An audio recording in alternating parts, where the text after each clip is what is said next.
Because of persecution and war, many people are alive, but they are not living.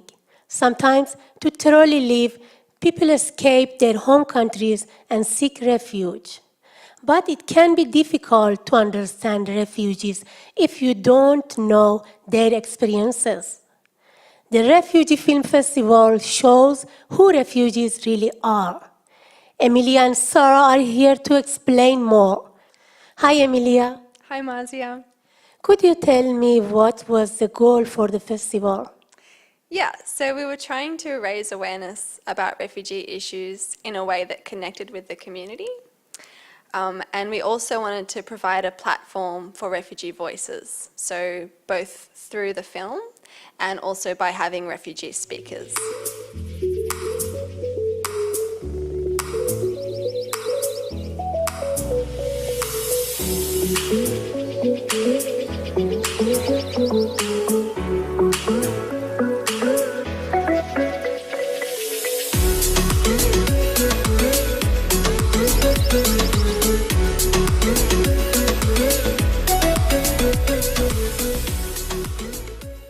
Why do you think is it helpful for the goal?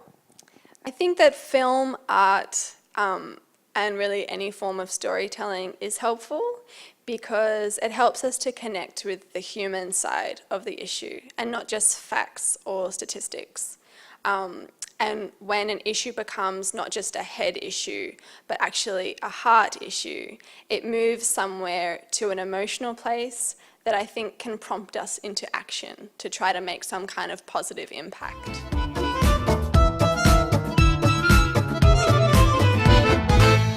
Is this the first time you have come to the festival? No, this is the second film that I've come to. We went to the Bankstown film as well. Yes, it is. I have been to some lessons on English as a second language training of people, but this is the first time I've been to a refugee festival. Yes, this is the first day that I'm coming.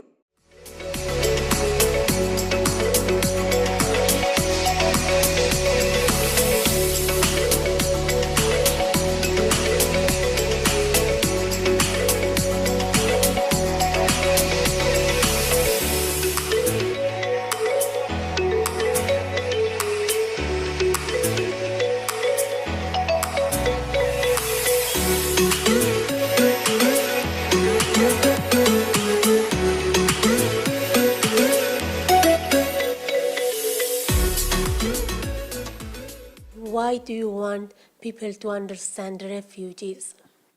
Ultimately, we want people to support refugees to help them resettle into Australia after the traumatic experiences they may have had in their home countries. And why is it helpful to your goal? So in the films, you can see people as actual humans. And as humans, we connect with other humans and we empathise with them. So we tend to want what's best for the other person. So when we want what's best for refugees, we want to reach out to them and help them and support them in our communities as well.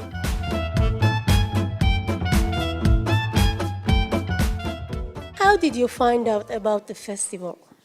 I've been supporting Anglicare with the refugee ministry for a number of years now, and I'm mentoring a lady from Syria. So this is just part of all the information that I've been, coming across at all the different Anglicare events that I've been to.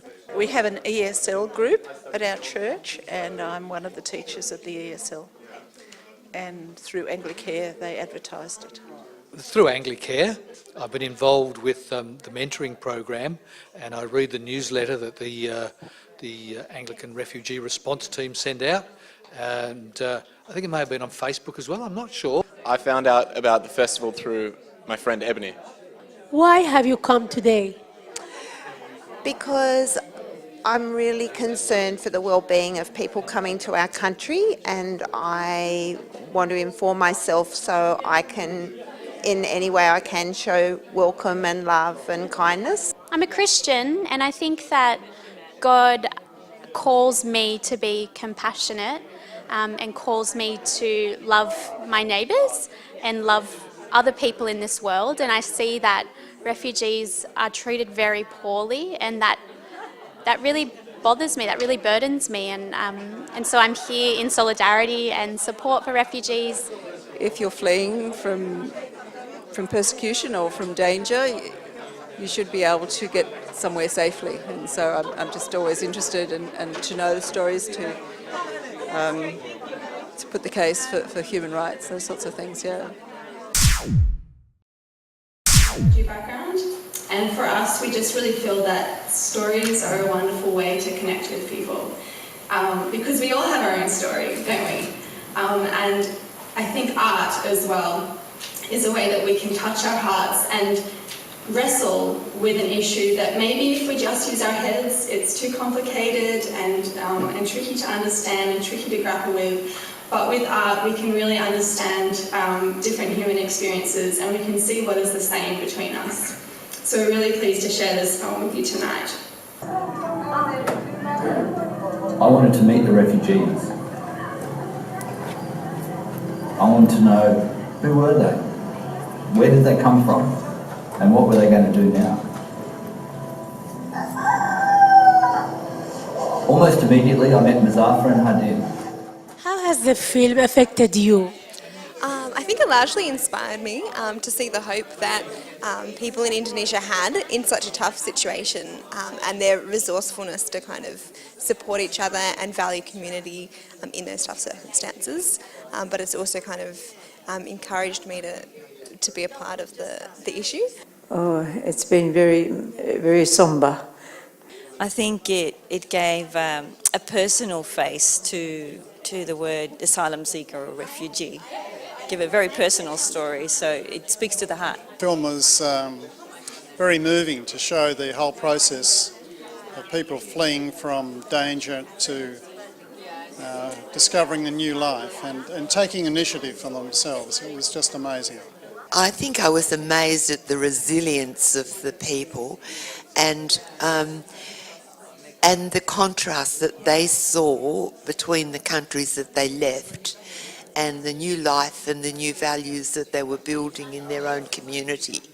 I thought that really impressed me, and the way they cared for each other and the sadness they had, both sadness and happiness at departing.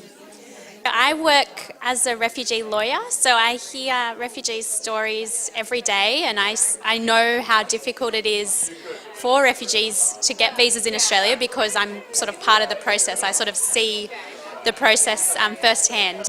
But I found this film really hopeful and full of humanity, and it was beautiful to see the refugees create their own community and to take agency over their own situation. Have your feeling changed after watching the film?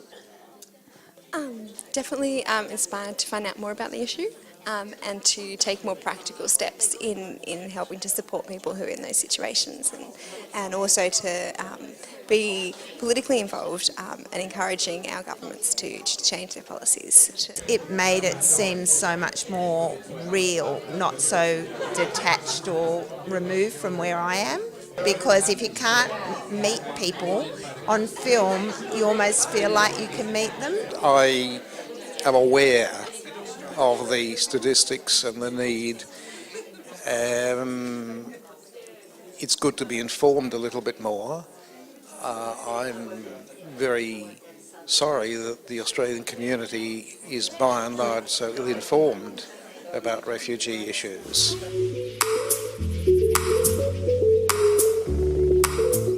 Thank you for being with us. I hope to see you again in the future at another event.